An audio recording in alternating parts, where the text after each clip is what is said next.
Assalamualaikum sahabat Monasco. Ada kabar gembira nih. Hari ini Monasco audiensi di Wahyawi Wagraha, kantor Bupati Jember loh.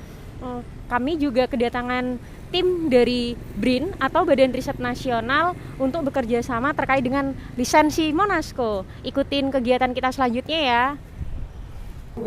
Siap. Iya. Sampai berapa hari nih, Prof, Jember nih? 2 malam. Malam ya. 2 malam ya. Kamis pagi jam 9. Iya. Insyaallah. Betul begitu, Bu. Apa yang dikerjakan oleh Pak Novik ini ternyata adalah menseleksi aneka sumber aneka keragaman hayati di Indonesia. Iya. Dari aneka ragam hayati yang ada di Indonesia itu kan sampelnya dicari di sana, cari di sini. Salah satunya Van Jember. Gitu. Van Jember. Wow. Nah, bukan hanya itu. Gitu. Iya. Ternyata ada Van Jember yang lain lagi. Ada van yang lain ya? Yaitu ternyata mikroba tadi itu. Jadi ditemukan dari daerah Jember. Masya Allah. Sehingga ini nanti akan namanya Jember juga sudah dipatenkan biar nanti makanya nanti Pak Novik Bu Endah yang ternyata menjadi pelakunya, Bu. Oh. Kira-kira seperti itu, Pak. Iya, siap. Yang terhormat Pak Prof Nur Mahmud Ismail. Beliau adalah mantan Menteri Kehutanan tahun 2012 kan ya? 2009 nggih. 2009 nggih. 2001. Kami posisi pada saat itu masih ada di Palembang Pak, posisi kami di Palembang saat itu. Ya, kami ngikutin betul waktu itu, karena ada beberapa lokasi pekerjaan yang harus sentuhan dengan area kehutanan. Tapi kira-kira saya ganggu dong. Boten. Dulu waktu itu enak banget. Kan ini suka diomongin orang. Gara-gara kita menghambat. Jalannya lancar sekali dulu, waktu dulu lebih enjoy lah gitu dulu ini. Iya, terima kasih, selamat datang di Jember. Saya Dwi Susilawati, atur suwun semuanya, dan Pak Safi'i, Pak Aryo Tutu Koswarno, nggih. Beliau bosnya, Pak. Ya. Masya Allah, nggih. Dan kami bersama ini Pak Asisten 2 kami, juga beliau sebagai Direktur Asisten 2, juga Direktur Rumah Sakit Dr. Subandi, Pak Dr. Hendro. Bu saat ini beliau juga Kepala Dinas Koperasi kami, dan Pak Yani, beliau tim ahli Bupati gitu. Tim ahli sambil diskusi, ngajak ngobrol biar malam-malam. Mungkin. Jadi memang Jember ini kalau kita ngomong UMKM sama startup, tentunya ini 2 hal yang harus segera kita UMKM maupun startup ini. Dan gini Prof, problem saat ini kalau kita katakan UMKM sekarang ini dengan kondisi saat ini ya, kemarin sudah dihajar COVID, sekarang sudah mulai agak landai.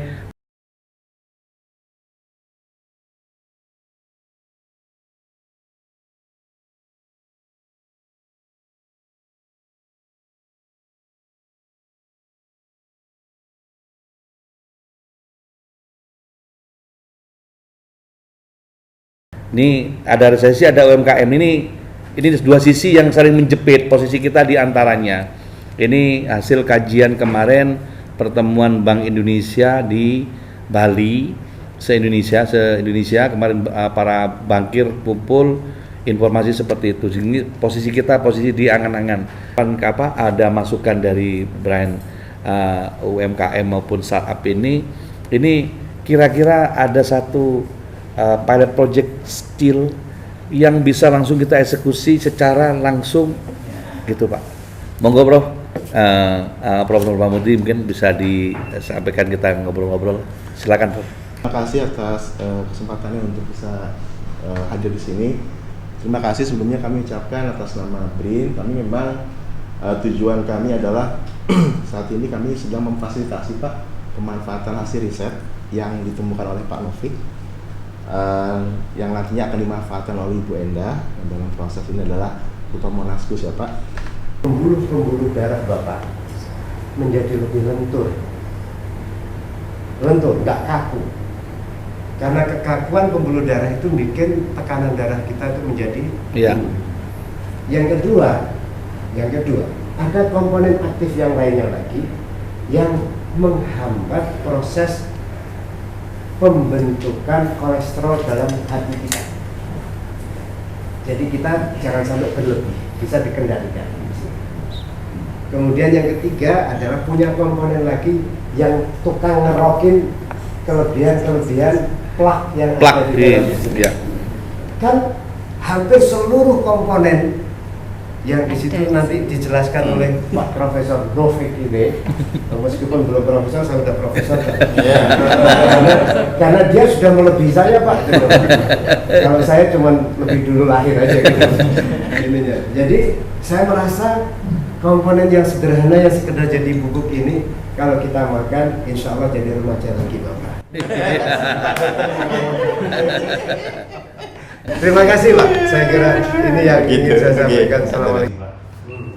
Waktu itu masih zamannya, kalau sekarang kan pandemi Pak ya, dulu endemi kan, demam berdarah.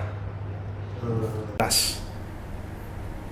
Jamur itu tumbuh di beras. Jamurnya beras sih. Ya, jadi beras jamuran Pak sebenarnya saya bilang itu. Beras jamuran. Iya betul Pak. Beras busuk Pak.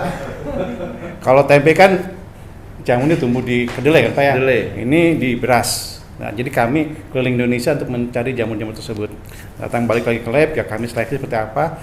Tujuan untuk mendapatkan jamur yang baik untuk obat demam berdarah. Kami juga tahu dulu tahun 2000 berapa ya? 2009 juga di sini tinggi Pak demam berdarah itu. Ada kan 2016 ya? 2012 Pak Ya, maaf 12 Pak. Nah, 10 tahun. Nah, kami dapatkan salah satu yang menarik itu yang dari Jember ternyata yang paling baik di antara seluruh Indonesia. Saya bilang panduan Jember seperti itu. Jadi itu kami lihat dari kemampuan dia untuk menaikkan jumlah trombosit kan. Mekanismenya ada, kami tahu seperti itu. Dan kami juga sudah melakukan uji secara klinis. Maksud saya praklinis dulu dengan tikus seperti apa itu kami kerjakan di UNER. Kita juga bekerja dengan Universitas Padjadjaran, Fakultas Kedokteran juga, memang terbukti juga meningkatkan jumlah trombosit. Bahkan itu kami lihat juga menurunkan tekanan darah. Itu yang baru rupanya. Itu udah uji klinis seperti itu. Nah itu sudah berjalan seperti itu. Kebetulan juga di tahun-tahun berikutnya itu kami berjumpa dengan saudaranya Bu Endah. Gitu. Sini waktu itu staf kami di LIPI waktu LIPI seperti itu. Jadi Bu Endah ini mencari beras seperti itu karena beliau masih mengimpor dari Cina. Dan kemudian juga kami tahu kalau barang di luar tuh beras apa? Yang ini ya, Iya. Oh. itu serbuknya ya di awal-awalnya. Awal-awal ya. awalnya. Kemudian juga kami tahu kalau di luar kan pasaran seperti itu kan tidak terstandar Pak. Karena kami tahu juga sama seperti umumnya bahan-bahan herbal kan ada madu dan racunnya Pak. Ya, madunya itu yang tadi bahan-bahan aktif tadi kan, ada Ya. Pak bilang ada untuk kolesterol dan sebagainya itu ada. Kami indikasi. Madunya itu madunya, racunnya juga ada yang nama citrinin Pak. Itu yang merusak sistem di ginjal dan hati. Nah, itu bahaya kan. Makanya setelah itu kayak kami teliti ternyata yang di Jemberin lah yang tinggi bahan aktifnya, madunya rendah citrininnya. Tidak sampai di sana kami juga ya, dengan teknik tertentu kita hilangkan citrininnya untuk konsumsi ini. Maka kami sampaikan ke Bu Endah ini adalah dari Jember dan kami bangga sekali mengembalikan ke Jember. Itu kuncinya seperti itu. Dan Bu Endah mulai di situ mulai bergerak Pak. Betul. Jadi mulai sederhana, saya ingat dari mulai satu panci kecil Pak, dia bekerja. Tahun berapa itu Pak? Tahun 2016. 2016. 2016. Panci kecil sampai kita coba fasilitasi sampai kita sekarang mendapatkan izin dari BPOM. Nanti BPOM mensyaratkan kan seperti cara pembuatan obat yang baik CPOTB. Ada standar seperti itu. Kemudian juga jelas fasilitasi juga harus termenuhi standar untuk pembuatan obat herbal terstandar. Sampai sekarang BNM produksi namanya produk itu kategori sebagai jamu dulu. Dengan berikutnya nanti akan ada obat terstandar OHT dan fitofarmaka harapan ke depan Pak. Mungkin yang perlu kita dorong seperti itu. Jadi sekarang herbal sebagai apa? Sebagai bibitnya dulu, primordialnya, bajinya. Kita bergerak terangkat jadi obat herbal terstandar. Jadi industri besar nanti di Phyto Pharmaka. Gitu, oke. Kemudian produknya juga ternyata tidak hanya satu yang dulu dibuat hanya dalam satu panci itu. Dan juga masih ada kelemahan juga karena Mbak Ena kelihatan mungkin, maaf Bu, ambil langsung dari Cina semuanya ya kelihatannya. Jadi angka ambil dari Cina juga, buah ini dari Cina juga Pak. Ada kemudian yang berikutnya adalah buah jojoba itu dari Cina juga kan seperti itu. Nah yang sekarang mana, Pak? Yang merah, yang merah, ya? yang merah. Yang Malaka itu. Iya, Malaka. Malaka di Indonesia. Ya, Indonesia. Ya. Lihat aja banyak.